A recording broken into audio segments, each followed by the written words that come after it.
Have you ever wondered what fantastic music could sound like if it were inspired by Anubis, the Egyptian god of the dead?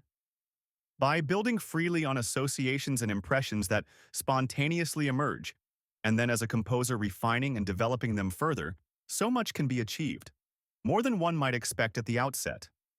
To begin with, this piece has the tempo of a bolero as its primary rhythm, a rhythm that recurs, develops, and repeats throughout. Bolero, a traditional Spanish dance, might not seem like a rhythm suited to the theme of Anubis and Egyptian mythology. But as you get to know the piece, the myth, and the final version of the musical work, it fits perfectly. It's as if it were made for it. Personally, I didn't expect to create such a hauntingly powerful composition as this one.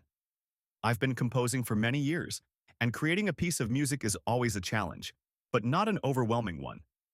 However, to create music inspired by a specific character, mythology, and aspects of ancient civilizations, and to make that music genuinely impressive and uniquely tied to those chosen aspects of history and the past, is an enormous challenge.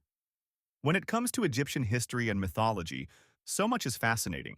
The pyramids, the symbols, the style of wall paintings, the gods who are half human, half animal.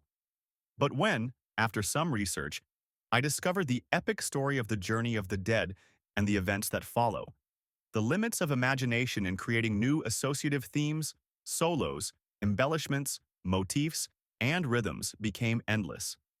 Anubis is fascinating because he is a psychopomp, a guide of the dead, much like Charon in Greek mythology.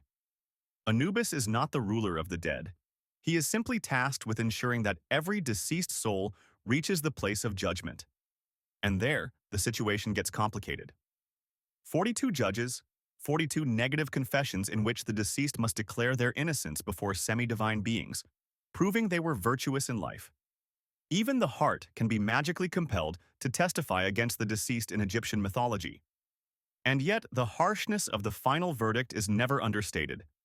It is either eternal reward, arrival in Aru, the fields of reeds, or the ultimate destruction of the soul by Ammit, a goddess composed of various animal parts, much like the chimera in Greek mythology. And finally, the composition itself. Is it good? By my artistic standards, very much so. But can it all be described in words? Yes, but it's unnecessary to waste words or the time of others without first giving them the opportunity to listen to the music.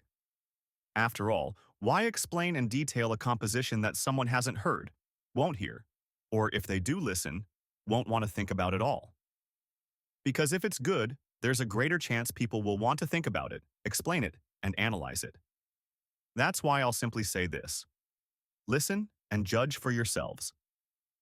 I believe the synergy of associations, impressions, and accumulated musical quality in this composition is complete.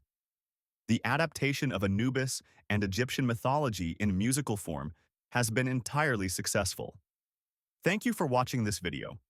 Now, please subscribe, and using the link in the description of this video and in the top comment, click to listen to my Egyptian-inspired musical masterpiece. A hauntingly powerful composition that will convince you that Anubis is waiting to lead you to your final judgment.